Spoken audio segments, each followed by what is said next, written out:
Hey, Daddy, this is the man of the champions, Bill Fonzie Alfonso, giving a shout out to Something Else. Something Else, Daddy. This is Nickel Matara, Great Warrior Wolf, and you are listening to Something Else. I'm Tony Cini, and you're listening to Something Else.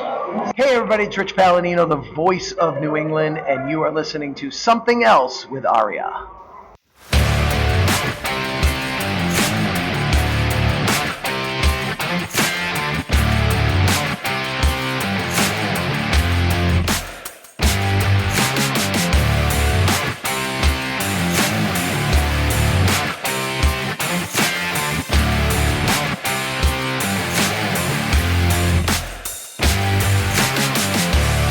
And welcome to Something Else. Typically, we're the greatest classic wrestling podcast on the planet Earth, but today we are not talking about classic wrestling at all. We are talking about night one of G1 Climax 36. We are in Chicago, ladies and gentlemen. My name is Arya, and joining me, as always, is the Konosuke Takeshita to my Yota Tsuji. It's Trae. Trae, how the hell you doing today? Great. That's like the most you put me over all weekend. Takeshita was like the biggest star on the show. I guess I would have called you Hanare, but I mean, I'll be honest, except for like Jake Lee and Ren Narita to a degree, everyone was pretty over to this crowd. Yeah, yes, there were several guys who were remarkably over, I thought, and I'll remark on them as we get going, but I think Takeshita was the loudest reaction of the night. Oh yeah, definitely. I think not that they were dead for the first two matches, but they came alive for Oscar in the third match. Yuto Ice got a really good reaction, and then I thought ZSJ and Shota really took it to another level, and then it stayed pretty hot for the rest of the show. Actually, except for that Ryohei Oiwa Ulton Bow, I thought that was a little light, but I think that was a bad position for that match. I think that match was very much my shit. I mean, I guess I missed the finish, so we'll talk about that. So this rejoice and celebrate. This is the only show you're getting all week from us. By the way, Trey, what number episode are we on today? Okay, did you do a TNA show last week? Yes, we did. Okay, is this 309? Nope. Damn. 310. The streak is broken. The streak is broken. Episode 309 was Who Needs Logic When You Have TNA? There you go. All right. Well, let's get into it because there are 9 big matches on the show here. First match was in the B block. It was Hanare versus Aaron Wolf. I'll be honest, I really got into this match. 2 big, beefy guys going at each other here. Aaron Wolf's still very inexperienced. But he picked up the win here. And it was he had kind of like a backwards angle slam as a finish. Like instead of putting Hanare on his back, he put Hanare on his face. Well, yeah, so Aaron Wolf is a Olympic gold medalist judoka, so it makes sense that one of his signature moves is the Olympic slam.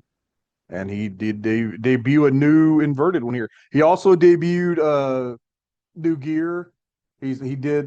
He served a half a year in the Young Lion garb, and now he had his own gear that was white and black, and he was like, so Aaron Wolf is I think his father's American, his mother's Japanese. Okay. And he grew up in Japan, and I don't know that he's like, I don't know how much he's visited the United States. He's never wrestled here before, obviously, and I bet that it was like really cool for him that the American fans just were like accepted him immediately. He's the closest we have to an American in this year's G. Yeah, I didn't even realize until it was mentioned. I watched the Chris Charlton and Walker Stewart and Rocky Romero thing that they did here yesterday, and they mentioned that Zach said in the press conference that there were no Americans this year, which that was the point Aaron Wolf kind of half-heartedly raised a hand. Like you said, half of Aaron Wolf, but there are actually 4 Brits, and they are all in B block, so the Brit block. There you go. Before we continue on, I don't want to forget to mention this. I may have gone blind from the show. Yes.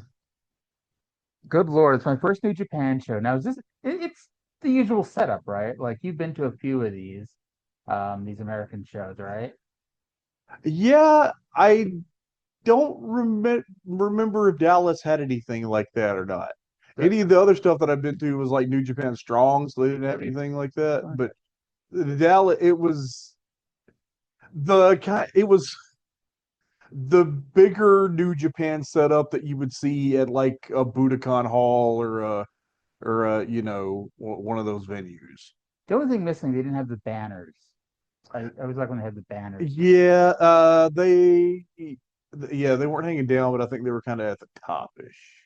Well, I just want to mention, like, it doesn't always come across on TV, but those lights on their stage are blinding. So bright, so freaking bright. The first And couple of matches, it was bad.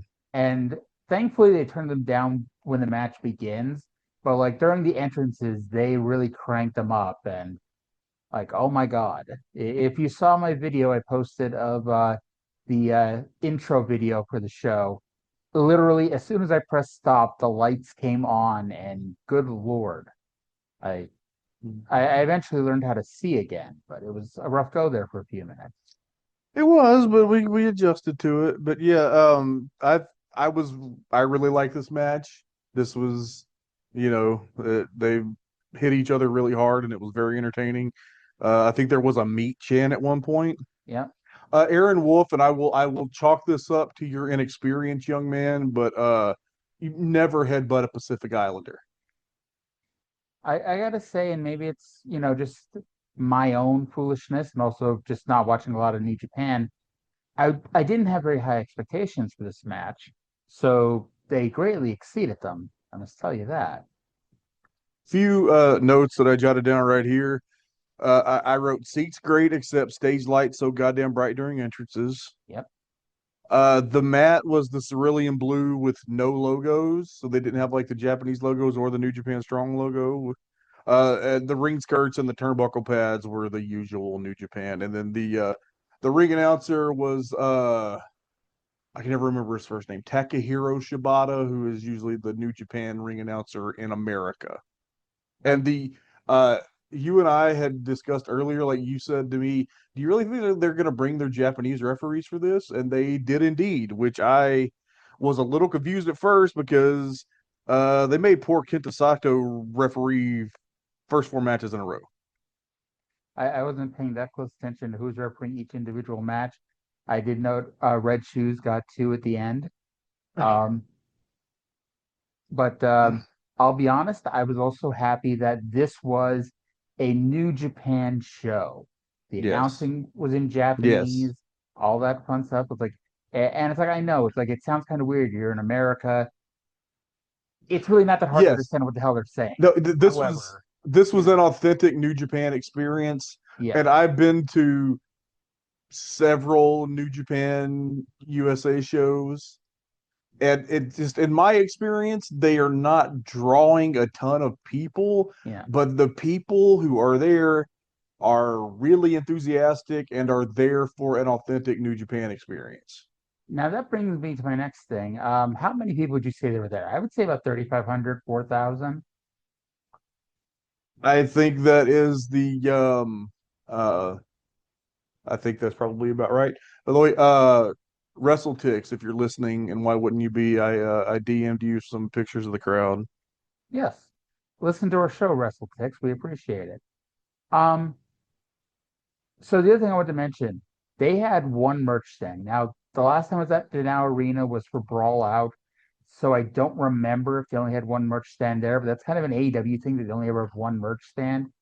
But this fucking merch stand, oh my God, it was looping, we'll say. It was crazy. It was like, because it was right where you walk in, like at the front door, Correct. and then to my second, and probably yours too, you turn left and walk down a little ways. It was, 4 or 5 sections over.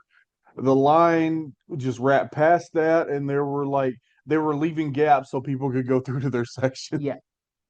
It was pretty much from section 113 to 106.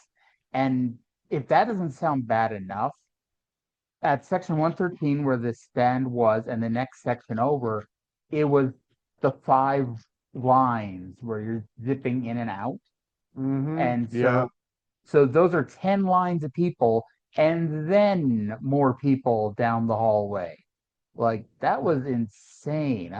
I've been to WrestleMania and the lines weren't that long, but again, they also have 50 concession stands. Well, thank you very much for grabbing the thing that I wanted when you went through the line, so I didn't have to do that. No problem. And here's the other thing, and kudos to the Now Arena staff or whoever was New Japan people, I don't know. They got people in and out of that line quickly. Like, I got through it in 15 to 20 minutes, which I was expecting to miss the beginning of the show when I got in line. So I didn't see, what did you get?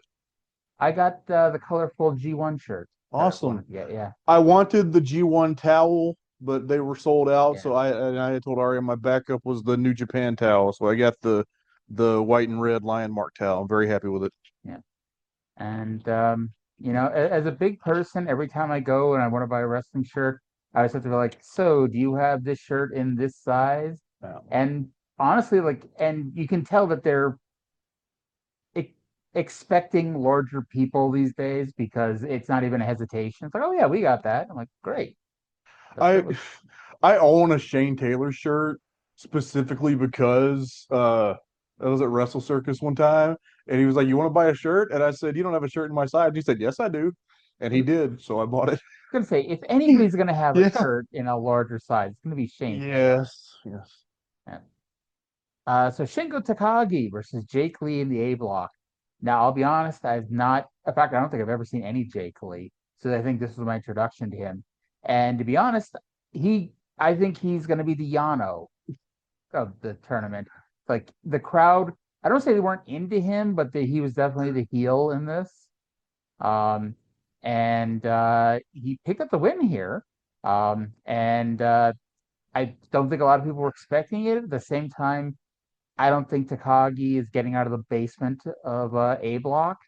So Yeah. I'd have to go back and read my predictions, but I think I had Jake Lee in this one, but I could be wrong. So I'm gonna explain Jake Lee to you.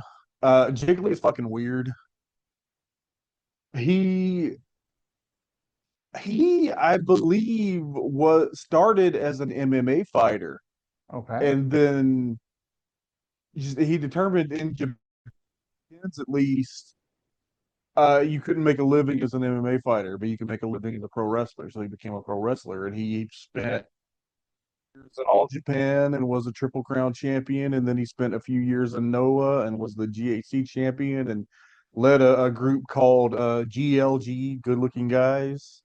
I was going to ask, wasn't he the Triple Crown champion at one point? Yes, he was the Triple Crown champion. He was the GHC heavyweight champion, and he jumped to New Japan as part of the. He was a war dog, and he had a short-lived tag team with Gabe Kidd called the Mad Bastards because Gabe Kidd he's a madman, and Jake Lee at the time was the Smart Bastard, so they became the Mad Bastards. And then that ended when he blew his knee out.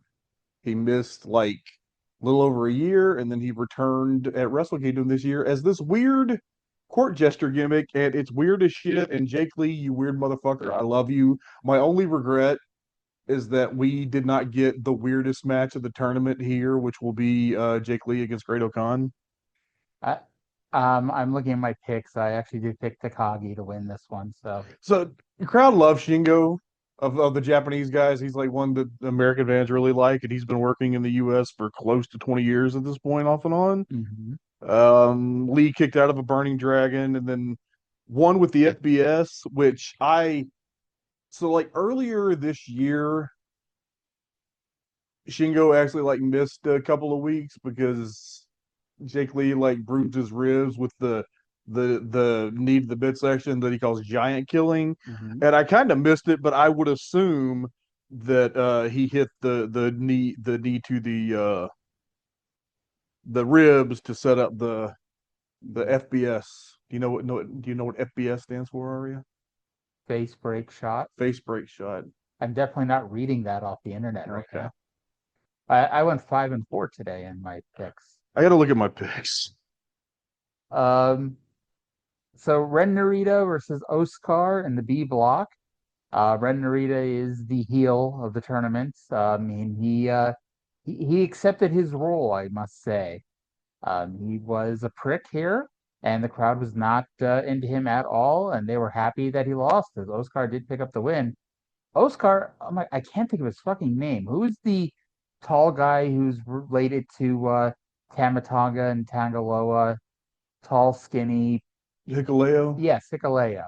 He kind of reminded me of Hikuleo. Tall, skinny, long black hair, and A little bit. I can see that. he's what you said, like 6'6", 6'7"? Yeah, somewhere in there. Yeah. And yeah, the crowd were really into him. They kept chanting Oscar, and unless I've just been being a prick and mispronouncing his name on purpose, I could swear it was Oscar, but The German pronunciation is Oscar, but the Americans that's not. I don't think that's they're trying. okay. Um, I had to laugh because I guess Oscar's been watching his Mid-South tapes, studying Barbarian John Nord, because I guess it wasn't a full Nelson, but the finish was what was it, like a headlock that he was lifting up and swinging him around It with? was a sleeper. A sleeper hold, yeah. Yeah, and that had some kind of name that escapes my memory. But yeah, you could tell here, and then especially the next match, the Knockout Brothers are very popular with Western fans. Oh, Oscar debuted new solo music here, and boo because it's not the Knockout Brothers theme. There was a lot of good music. Yeah. I gotta say that. And yeah, I'd be really interested in seeing a Knockout Brothers tag match at this point because they were both really over in their individual matches here. I will send you some recommendations. I guess it's more like, I mean, I know I could go just watch it on New Japan World, and I mean like a live Knockout Brothers match, which I guess would be a lot Oh harder. yeah. Now there was not any House of Torture interference, which I guess was, I think we I were don't all think anybody expecting. else was here. Yeah, that You know what? I think that's it. They like because especially with the issues with immigration, that's why Gabe Kidd wasn't here. You know what? No, they should have had Chase Owens here just for that. Stuff pissed me off. Um, but yeah, I think that was it. It's like, they could only press their luck so much with the people that they had, Yeah. and I mean, 18 wrestlers, 4 referees. By the way, where the hell were Chris Charlton and what's his name sitting? 'Cause, like, I guess because the lights, I couldn't really get a good look around ringside, but I don't think they were sitting. I think they did it just like in Japan, where they're at the like right behind the guardrail. I was looking around the guard. I don't know. Maybe the lights were really bright even when They were, and I think you were. I think you were at an angle where that would have been like yeah. harder for you. I was disappointed they didn't have the New Japan guardrails. Not that mattered, of course, but they had the former American bicycle railings. But yeah. So then we got Yuto Ice versus Great Okan, and was Great Okan ever actually a babyface, or was that like a false memory in my head? I just remember like he was a heel, and then he did that thing where he saved that woman in the park, and so he was kind of like a babyface by default. So in New Japan, heel and babyface are kind of like just character traits rather than identity. So it's like he was kind of cast as a heel because when he came back from excursion, he became Osprey's like heavy in the United Empire, and then there was that thing, and he was like essentially the United Empire got over and everybody liked him, and then he had the thing where he saved the woman, but then like it's been this year and the influence of Callum Newman over the United Empire that they've several of them have become nastier, and Great Okan seems quite content with being nastier. And by the way, Yudo Ice also has solo music now. Yeah. And a new all white alt attire for when you press the up button on Revenge. I like that Yudo Ice's theme music. It was a cross between him and Callum Newman's as to whose theme I liked more on the show, or most anyway. Um, and I mean, Great O'Khan is not the greatest worker in the world, but he's a big guy and he's decent enough. And Yuto got a big win here. I really like Great O'Khan, and it's not because he's great, it's because he's so fucking weird and unorthodox, and I just like wrestlers that are weird and interesting. He stands out. It's kind of like I remember having this argument with people at the time. It's why I like Monster Great Khali. In the world of SmackDown, where everyone's gimmick was professional wrestler, Great Khali was a giant ass monster heel. And, he did 3 moves: the spin kick, the chop to the head, and the tree slam. And that's all he needed. Yeah, well, Yuto won with I think it was a new dropkick modification on the Cruella was what it looked like to me, but I couldn't rewind it here. The Cruella is what he calls essentially the PK, and this looked like a PK version of a dropkick to me. I like that you weren't able to rewind the I sure show. wasn't. The show happening right in front of your face. And it's funny because I know New Japan doesn't do replays usually, but it's like I kept looking up at the screen for the post-match replay. I'm like, oh yeah, there's no post-match replay. They do the occasional replay during the match for a big spot, but they don't often, like some of the Access broadcasts they did. Yeah. Well, those were like post-produced stuff too. Well, not the live stuff too, because Oh. I just watched the G1 Climax 29 from Dallas the other day that was an Access production. Also, the one thing that I remembered about that one that I'm confident was not in this because it was so dark. The Dallas show, the lights were up so you could see the lack of people in the seats. Whereas this, they darkened the arena during every match, so, you could not see the stands. But the other thing I mentioned that I like, because I like when professional wrestling pretends to be real sometimes, they didn't just only let you buy tickets in front of the hard camera. It's like the arena was open, well, except the top area, but it's like you could buy seats. A few people in the top area. Oh, I didn't really look there, but anyway, but you could buy seats anywhere you wanted to, because in a real sport, they don't just sell the tickets in front of the hard camera. When I say a few, I mean like 10. single, yeah. I was being a smartass when I said 10.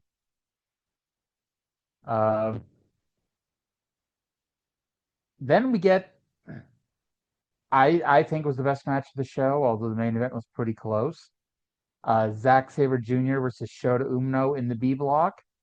When they announced the match order either earlier today or yesterday, I was shocked this wasn't closer to the main event. I wasn't surprised that Takeshita versus Tsuji was the main event. I just figured this was going to be the semi-main, or worst case, third from the top. And they really should have been. They should have been. This should have been the semi-main. And it's funny because, and again, I don't watch as much New Japan as I'd like to because I have too much of a life to do it. But it occurred to me at the beginning of this match, I'm like, wait, this show has the two most recent Tokyo Dome IWGP title matches on it. Because it wasn't. Yes. Yeah. Yes. This was the main event 2 years ago. And that match was pretty good, went a little too long. This match I thought was the perfect length, and it was amazing. And I don't know how much of an influence AEW is on it. Like, I think with Umino, because at least in my section, people were screaming at Umino regarding Moxley and all that. I don't know if ZSJ being a bigger part of AEW somewhat recently has a lot to do with it, or just ZSJ is just amazing and people accept that. But ZSJ was really over here, and I gotta say, I always love the Young Punks theme. That is a great theme song. That was one, I think that he debuted that theme to G1 either last year or before last. I think it was before last. And I was annoyed at first, and then it really grew on me. I think the first time I heard it, I'm like, why are they chanting Young Bucks during his theme song? Yeah, no. So And the longest match on the show was the main event, and they went 21 minutes. This went 16. Yeah, before the main event, like every match seemed like when they did a 15-minute call, that was the cue for the longest matches to go to their finish. Everything else seemed to be in the 10-minute. Yeah, I did not get a time for Hinari and Aaron Wolf, but it felt like about 10 minutes. I don't think they got the 10-minute call, but I mean that's not always right on the money. Lee and Shingo was 10:14. Narita and Oscar was 9:42. Okan and Yuto was 11:11. Shota and Zack was 16:11. Sonata Goto was 12:05. Yuya and Newman 15:43. Oleg and Oiwa 13:28, and then Takeshita Tsuji 20:52. I will never not mark out for ZSJ stretching people and stretching their arms behind their backs. And it's like it's one of those things that's kind of like Yokozuna's Banzai drop, where it's like, I know wrestling's fake. How the hell are you doing that and not hurting people? When I was at Dynamite / Collision in Houston a couple of weeks ago, I had a guy next to me who wasn't really familiar with Zach, and the way that I explained it is he makes up submission holds as he goes along. That's pretty much it.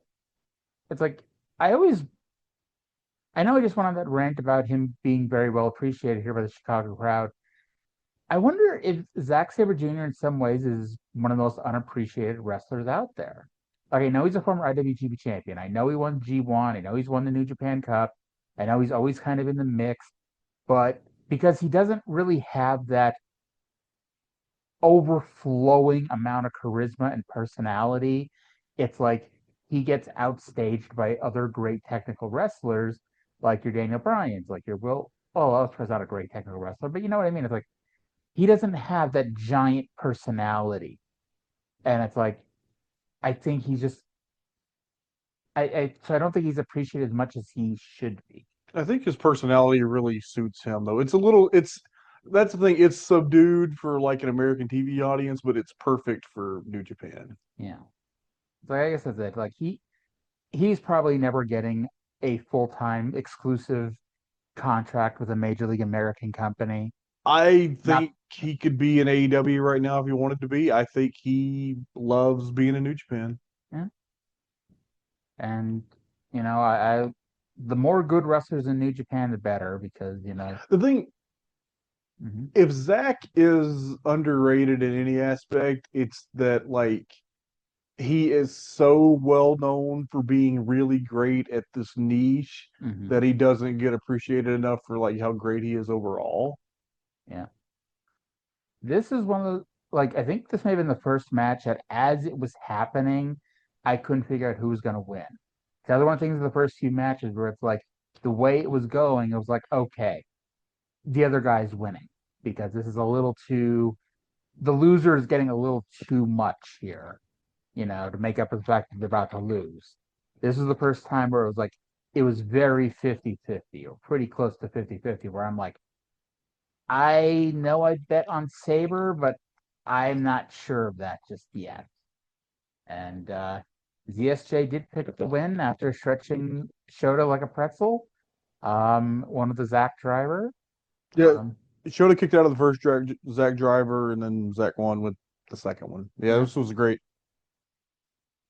Yeah, but I texted Trae match of the tournament. Of course, we're 5 matches in, so that was hard. You have to make that joke at least once, right? Exactly. And at least I didn't say it after the Hanare match. Although the Hanare match, I think, was the best match before this one, but that's, it was what it is. Hiroki Goto versus Sonata. First of all, what the hell was Sonata wearing? This is the first time all night I went blind, not because of the light. He was wearing a very gold outfit. Check out my Twitter. It's the photo that's captioned when you have to wrestle on the G1 Climax at 8:30 and host the Hunger Games at 9:15. May the odds be forever in Sonata's favor. I think Sonata has taken the spot from Evil as, can you believe this guy was the IWGP champion? Okay. So there has been some discussion because he had his title run a couple of years ago, Yeah. and then he's been on a downswing for, a while now, and he's done the House of Torture shit, and he took like a few months off after Wrestle Kingdom Mm-hmm. because it was like his shoulder has been really fucked up for a long time.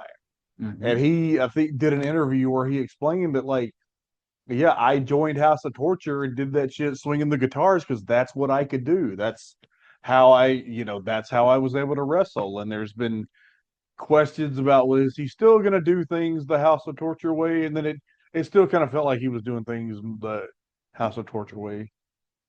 He was he was a little House of Torture, but this was still very much, good, hardworking sportsman Sonata. Yes. Oh, by the way, was it Great O'Connor? I think so. It was Great O'Connor that hit him with a fucking chair on the floor, right? Yeah, Euro Ice when he knocked him on the floor and then kind of like Oh, did the chair into the head thing. yeah. I think that's where I wrote complaining about. Yeah, they fight outside and use chairs because there are no rules in New Japan if you're outside the ring, and only occasionally when you're inside. Yeah, I stopped even trying to get mad about that. I wanted to pull up my hockey referee clip and scream, "You can't do that," but apparently you can. Um, so Hiroki Goto's been around since well before I started watching New Japan, but he is actually one of the last people left in New Japan who I was watching when I started watching New Japan at 12, 13 years ago. So I have said before, Goto debuted in I'm pretty sure 2002, and Yeah. when I started watching New Japan, like of the Young Lions, the two that stayed of that crop of Young Lions were Goto and Ryusuke Taguchi. Well, I just remember like at the beginning, every time I'd watch New Japan, like his music would get, this music has been altered due to copyright claims. Oh, did it? Yeah. And it's like it took forever for me to hear his actual theme song. And so it's like that's all I could think of here was like even though like, obviously I'm sitting there live, but in my head, on the top above his head, it said this music has been altered due to copyright. Uh, Um, Dominion, I think. mm-hmm. I was watching with headphones because I was watching live, and it was like 3 in the morning, and I could hear when Mystico came out. Mm-hmm. I could hear the dub theme in the right ear and Memuero in the left ear. Oh God. Um, Sonata, by the way, main evented the greatest wrestling show in Japanese wrestling history, Bound for Glory 2014. Hiroki Goto was in the semi-main event of WrestleMania this year. Yes, he was. Um, I was actually hoping because like the guys in front of me kept talking about, oh yeah, he was trained by Muda because he did the moonsault and all that.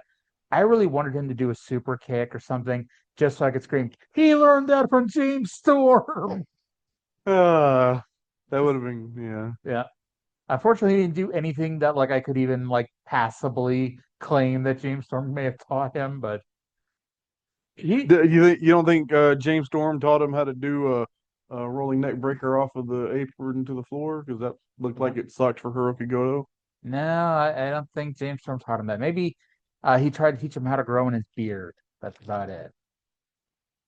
But by the way, Goto won this match.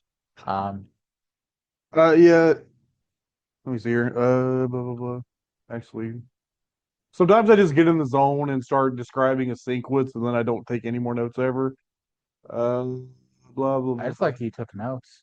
Sonata got a near fall with the O'Connor roll, then Goto won with the GTR.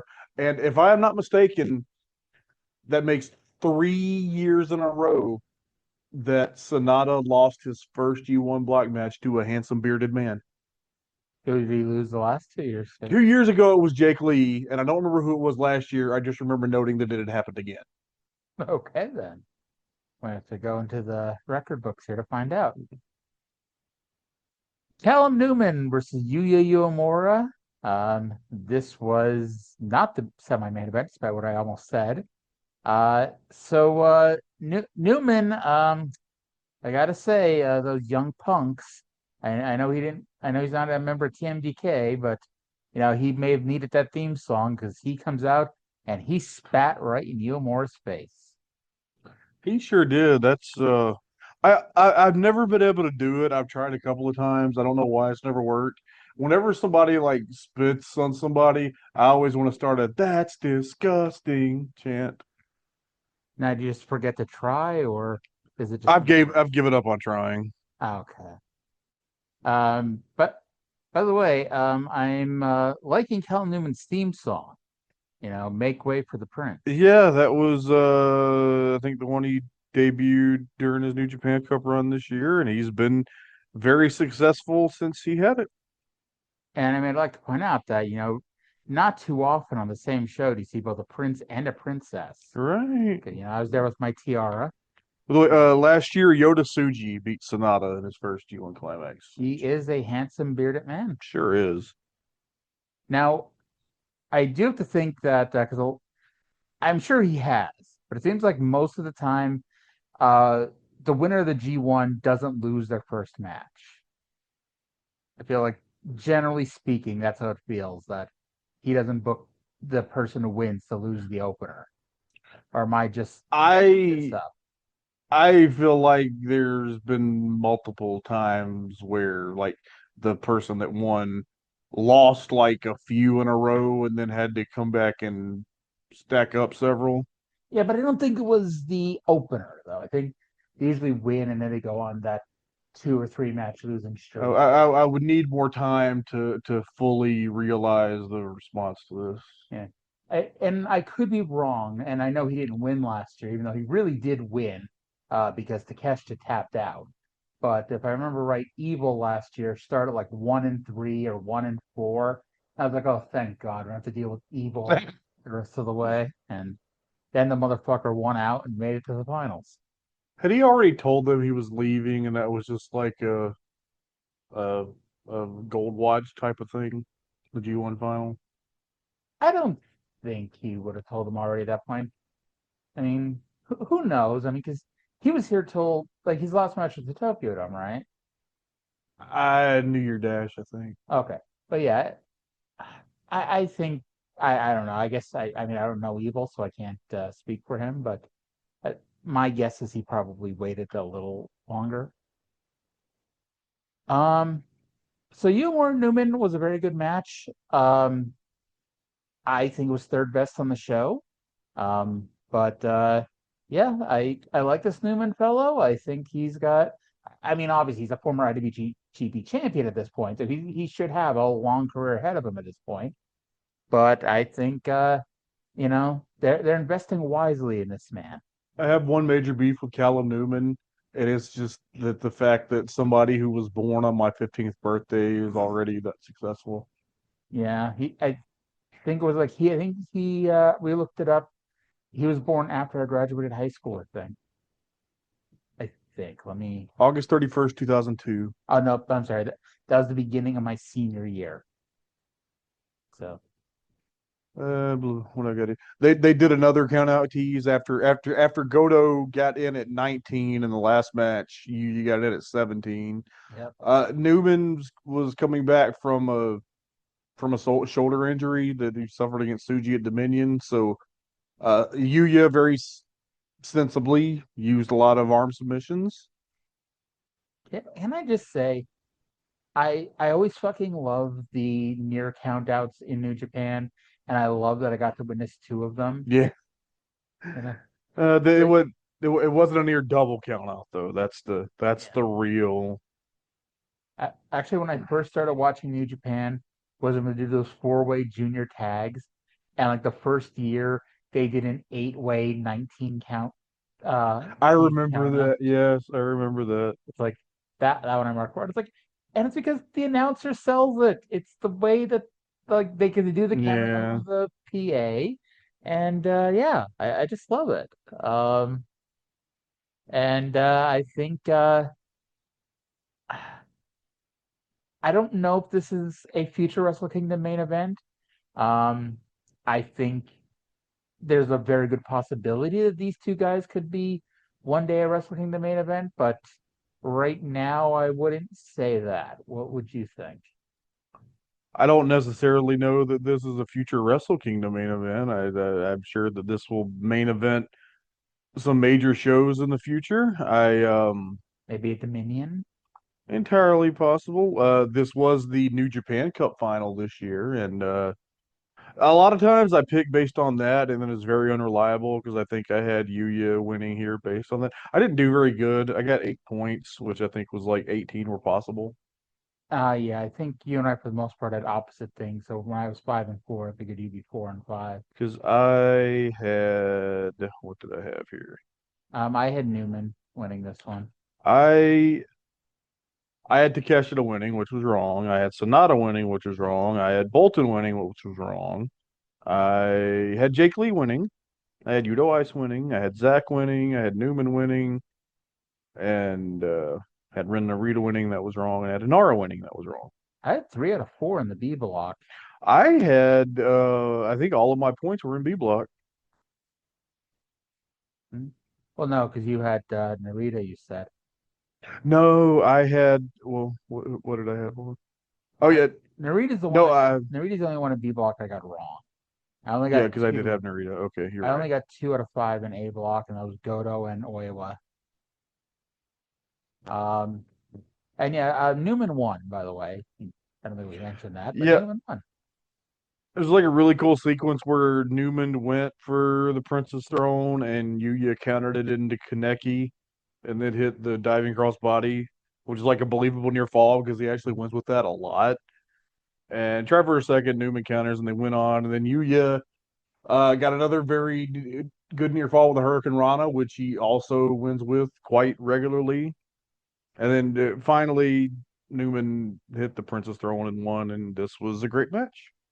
Yep, and considering I have Newman, winning B block or tying for winning B block with ZSJ, this looks good for me. Semi-main event time, Ryohei Oiwa versus Oleg Boltin. I don't want to say I was tired going into this, but I was at this point going, okay, we're getting to that point where I might soon be like, when's the main event? I don't know, maybe it's because, again, I don't watch a lot of New Japan. I thought this was bad match placement. I know you really liked it, and I'll let you go here in a second. And I actually missed the finish because my friend Jillian wanted me to come up and say hi to her. And so I went to say hi to her, and the finish happened. The finish came out it came out of nowhere. It came quicker than I expected because I didn't think the match would be over while I was gone for 2 minutes, and it was over when it's got back in 2 minutes. Yeah, I can't necessarily disagree that it was a match placement issue. It was very much to my taste, so I didn't have the disengagement with it that you had. But Oiwa, by the way, also debuted new music and new gear. Red Shoes got a chance to start, which was great. I wore my red shoes. I was Red Shoes Trae. I think this was his first match of the tournament. Yeah, it was. Yeah.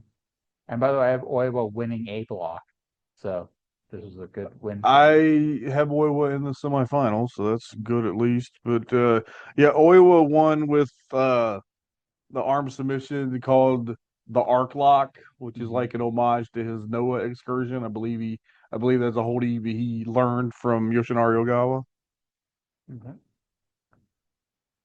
But yeah, 2 points for Oiwa, 0 points for Oleg, and let's see here. Where do I bolt? I have Bolton finishing third in A block. I have him Him just missing out on the semifinals Yeah. on tiebreakers. Oh, I don't have the tiebreakers.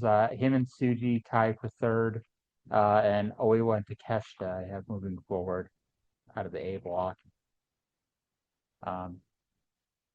And let's see here. Main event time. The Alpha, Konosuke Takeshita versus Yota Tsuji. I mentioned earlier I wasn't sure if Zack Sabre Jr. got a lot of popularity just based off of being on AEW a lot. I think it goes without saying that Takeshita is Yeah. extremely popular due in large part to his run in AEW. And that's not to say, he is a former IWGP champion. He is the holder of the most awkward title belt in wrestling today, the New Japan TV title. I'm sorry, the New Japan World TV title. Thank you. I apologize for that. It's That Trey's got a bugaboo about that one. it's But not really a bugaboo. It's just like I persistently notice that other people don't realize it, and it's an observation. I think it's also because it's not the New Japan World Television title. It's the New Japan World television title. Yes. It's very specific. Yes. And I'll be honest, I think some people were surprised Takeshita lost. I wasn't, even though I did pick Takeshita to win this in my predictions, because I honestly forgot for a minute that Tsuji was the champion. And that's not to say the champion's not going to lose, because the champion's obviously going to lose a few matches. But I feel like the champion usually wins their first match. I again picked Takeshita on the logic that Tsuji won their last match, and I was wrong again. Yep. We Americans are spoiled with 50-50 booking, where it's always easy to predict the winner because Well, no, because I watch a lot of New Japan and I watch these tournaments. A lot of the guys like have close-ish records against each other, but it's not always like sometimes the guy will be like 6-1 against the guy, and then the other guy will get like 3 wins in a row. But again, I'm never gonna be surprised when the champion wins. But yeah, this was a fucking tremendous match. it was. And I'll be honest, and maybe I need to respect Yota Tsuji a bit more, but especially last year in G1, I was more surprised that he was as successful as he was because he didn't really feel like that good of a guy. And then, especially when he got the Tokyo Dome title shot, I'm like, man, this is kind of, eh. But then he fucking killed it at Wrestle Kingdom when he won the title from Takeshita. And he's been killing it. He killed it tonight. Yeah. To me, of the new generation guys, Tsuji is the most complete pro wrestler. I don't know why. He just gives me this when I see him, I just get this feeling like he's I don't know, I don't know, he's just not I don't know, I just get this feeling like I'm just not really into him when I see him. I'm just You need to see more of him, I think, is maybe. the issue. Yeah. Okay, you know that move that he does where he jumps up to the middle rope and then does like a curb stomp turning Yep. around? The move is called the Marlowe Crash, which if you see on the back of his trunks, he actually has a sponsorship for Marlowe Pudding. And I tell you, that really puts him over with me because if I was a wrestler, I'd probably have a move called the Snack Pack Crack. That's at least better than who was it that sponsored Joey Ryan? Pornhub. Yeah. That's at least better than being sponsored by Pornhub. I mean, I think it's awesome to be sponsored by Pornhub. I don't think it's awesome that it was Joey Ryan. Yeah. But it's funny because the crowd was, I don't know, it was 50-50, but I would say it was about 60-40 to Takeshita. But even then, even the pro Tsuji part, I think they were shocked that Tsuji actually won. And I think it's, again, because Takeshita is a bigger star, especially here in America. Yeah. And Tsuji winning was a little bit of a surprise to people. I think business is going to end up getting stronger under Tsuji. It's just going to take him a little time. To the crowd's credit, they did eventually figure out that "Let's Go Alpha" is easier for Anglophones to chant than Takeshita. Yeah. Yeah, because at the start it was Takeshita, let's go, Yuta. And they switched that up. And it's funny because it's we as wrestling fans are fucking impatient as hell. And you know this better than I do because you were watching it forever. But Tanahashi was not setting the world on fire when he was the top guy at first. Yeah, that's true. And it's it really wasn't until that, honestly, until Okada came in and took off that Tanahashi kind of became more of a draw because of it. Tanahashi had Tanahashi had the credibility to make Okada, and that's what made that such a big thing. By the way, so I have a major pet peeve that is when people take for fucking ever to set up something that requires like really delicate balance on the top rope. So shout out to Takeshita for fucking countering when it took them like a day and a half to set up what was it being Tsuji, you would assume it was going to be a Spanish slide, but Takeshita turned it into like a backdrop off the top rope. Mm-hmm. And I was like I took 8 billion pictures during the show, Yeah, me too. and of course, like I had my phone put away and just was observing it when it happened. Like, oh shit. I got several pictures of it. At one point during the Zack and this, I've taken this phone to a lot of shows. I took this phone to All in Texas where I took way more pictures. That was the point that I got a message that the camera failed and I had to restart my phone to get the camera to work again. I'm going to point out ZSJ Sunset the power bomb. He didn't do a sunset. I'm not making that up, right? I don't remember, but maybe it's Now you're making me question whether. You tell me, but just Nope. Yep. But Sabre battled Umino to back on the top turnbuckle, headbutting and punching, saving up for a sunset bomb to flatten his opponent. yeah, okay, yeah, I remember that now. Um, So they after that spot off the top rope, they did a double count out tease, and then so I think the idea was that they were gonna both grab Red Shoes' hands at 9, mhm. and Tsuji did, and Takeshita was off cue, but still, like Red Shoes got another chant for letting the match go. And Takeshita more or less just kicked out, I suppose, with Tsuji grabbing his arm. Yeah, it was a double count up, but not that they were both outside the ring. Like a double Yeah, knockout. a double knockdown. And Tsuji won with the Gene Blaster. Yeah, well, no. Wasn't it? So Takeshita kicked out of like a short range defensive Gene Blaster, and then they charged at each other where like Tsuji was trying to do the Gene Blaster, and Takeshita hit him with the knee. Uh,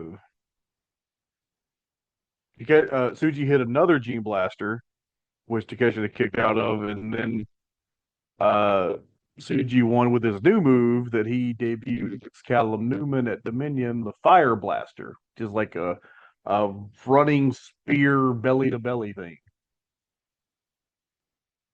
And after the match, Tsuji did the post show, goodbye to the crowd.